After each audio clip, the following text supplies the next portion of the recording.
வணக்கம்.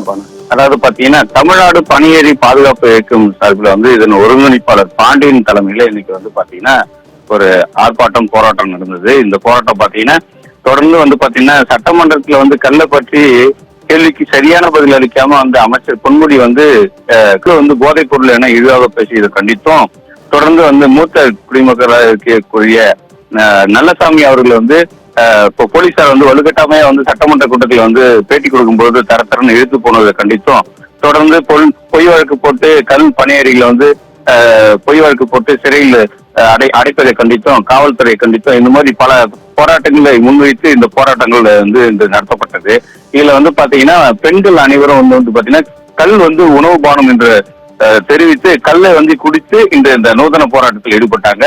தொடர்ந்து பனையேறிகள் அவங்க தமிழ்நாட்டுல பாத்தீங்கன்னா கல்லுக்கான தடை 88 ஆண்டுகளாக ஆகியும் இன்னும் இது வரைக்கும் பனையேறி மீது போடப்பட்ட பொய் வழக்கு நீக்கல, கல்லுக்கான தடை நீக்கல.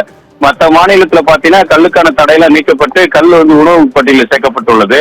இந்நிலையில விழுப்புரம் மாவட்டத்தை பொறுத்த வரைக்கும் தொடர்ந்து பனையேறிகள் பல ஆண்டுகளாக கல் உணவு பானம் என்று கோரிக்கை வைத்து கல்லுக்கான தடையை நீக்க வேண்டி பல கட்ட போராட்டங்கள் பண்ணியிருக்காங்க. இதனை அடுத்து இன்று இதெல்லாம் முன்வைத்து இன்று விழுப்புரம் புதிய பேருந்து நிலையம் அருகில் உள்ள நகராட்சி திட்டத்தில் இந்த போராட்டத்தில் ஈடுபட்ட மக்களை கைது பண்றதுக்காக மாவட்ட காவல்துறை அதிகமான காவல்துறை குவித்திருந்தாங்க. இந்நிலையில அவங்க அமைதியான முறையில இந்த அறப்போராட்டத்தை நடத்தியை தொடர்ந்து அவர்களான கோரிக்கையை ஏற்று ஆர்ப்பாட்டத்துக்கு ஈடுபடுறதுக்கு காவல்துறை திடீர்னு அனுமதி வழங்கியது. அதனைத் தொடர்ந்து பெண்கள் அனைவரும் கல் உணவு பானங்கள் என்று கூறி பெண்கள் அனைவரும் கை குடித்து இந்த நூதன போராட்டத்தில் ஈடுபட்டாங்க. தொடர்ந்து அவருக்கு என்ன வேண்டும் என்றால் கல்லுக்கான தடையை தமிழகத்தில் நீக்க வேண்டும் அப்படின்ற ஒரு ஒற்றை கோரிக்கை தான் முன் வச்சிருக்காங்க. பானு, தமிழ்நாட்டில் கலப்படம் நடக்கிறது, அந்த கலப்படத்தை எங்களால் கட்டுப்படுத்த முடியல அப்படின்னு சொல்லி தான் தமிழக அரசு இங்கே தடையை செய்து வச்சுருக்காங்க. ஆனால் அதற்கான எந்த விதமான அறிவியல் ஆய்வும் தமிழகத்தில் நடைபெறலை.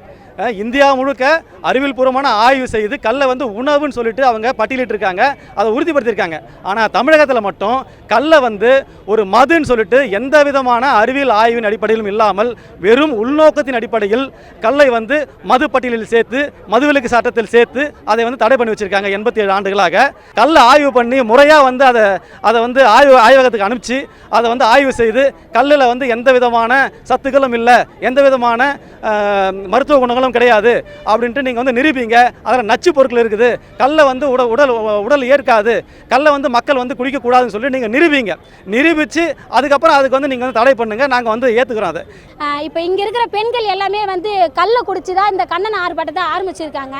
கல் ஒரு போதைப் பொருள்னா அதை நாங்கள் பெண்களாக இருக்கிற நாங்கள் எப்படி அதை சாப்பிட்ருப்போம்?